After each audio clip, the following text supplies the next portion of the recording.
తెలంగాణలో త్వరలో జరగనున్న ఎంపీటీసీ, జెడ్పీటీసీ ఎన్నికలను దృష్టిలో ఉంచుకొని రాష్ట్ర ప్రభుత్వం పాలనలో వేగం పెంచింది. గ్రామీణ ప్రాంతాల్లో పట్టు సాధించడమే లక్ష్యంగా అభివృద్ధి పనుల కోసం ప్రత్యేక యాక్షన్ ప్లాన్ రూపొందించేందుకు ముఖ్యమంత్రి రేవంత్ రెడ్డి నేతృత్వంలోని సర్కార్ 4 కీలక మంత్రులతో కూడిన కేబినెట్ సబ్ కమిటీని ఏర్పాటు చేసింది. ఈ కమిటీలో డిప్యూటీ సీఎం బట్టి విక్రమార్కతో పాటు మంత్రులు శ్రీధర్ బాబు, ఉత్తమ్ కుమార్ రెడ్డి, పొంగులేటి శ్రీనివాస్ రెడ్డి సభ్యులుగా ఉన్నారు. రాబోయే ఎన్నికల నాటికి ప్రజల్లోకి బలంగా వెళ్లేందుకు ఈ సబ్ కమిటీ 99 రోజుల ప్రత్యేక కార్యాచరణ సిద్ధం చేయనుంది. గ్రామీణ మౌలిక సదుపాయాలు, పెండింగ్ పనులు, సంక్షేమ పథకాల అమలు వంటి అంశాలపై ఈ ప్లాన్ ప్రధానంగా దృష్టి సారించనుంది. అసెంబ్లీ సమావేశాలు ముగిసిన వెంటనే ఈ ప్రణాళికను క్షేత్రస్థాయిలో అమలు చేసేలా ప్రభుత్వ యంత్రాంగాన్ని సిద్ధం చేస్తోంది.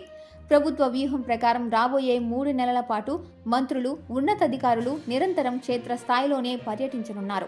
గ్రామాల్లో పర్యటిస్తూ ప్రజల సంక్షేమాలను, సమస్యలను నేరుగా తెలుసుకోవడంతో పాటు కొత్తగా చేపట్టిన అభివృద్ధి పనులను యుద్ధ ప్రాతిపదికను పూర్తి చేయాలని ప్రభుత్వం లక్ష్యంగా పెట్టుకుంది.